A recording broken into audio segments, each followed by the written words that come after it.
the bacteria that live in your gut are the ones that enjoyed your previous diet. And once you switch their diet, they're not good at the new diet.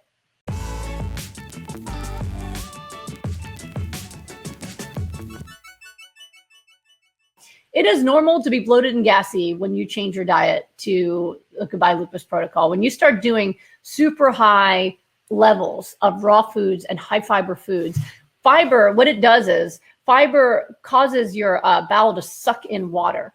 And that's why it helps most people with constipation, because the reason a lot of people are constipated is they're dehydrated, and water is supposed to be the lazy river that takes your poop out into the toilet, right? But if you're dehydrated, there's no lazy river, you got poop stuck. There's nothing to push it out.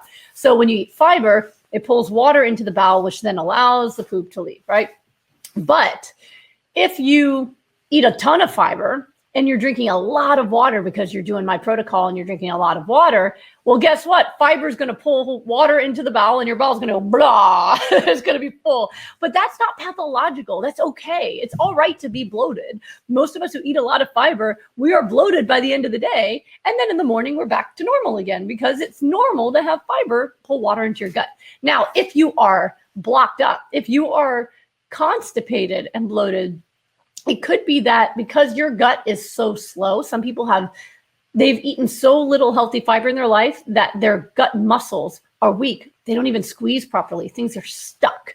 And then when you add fiber and you pull more water in the bowel, but it still can't move because it's just no squeezing happening, then you can get painfully constipated. In that scenario, you want to back off the fiber. Add some flax oil to kind of lubricate things. You might even need to use a bit of a stimulant laxative, like one of those laxative teas, or even sometimes an enema, to get that blockage out.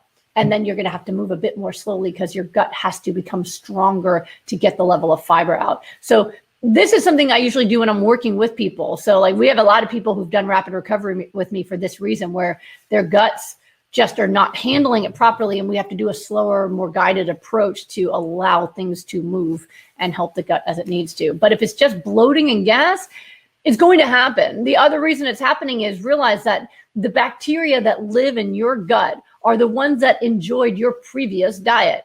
And once you switch their diet, they're not good at the new diet. The bacteria that like meat and dairy are not very good at kale, and you'll have more gas and such. So you're going to have to just be okay with being more bloated and gassy initially. It does get better over time. After a couple months, people will tell me it's not that big a deal anymore. But initially, put the sweatpants on. It's going to happen.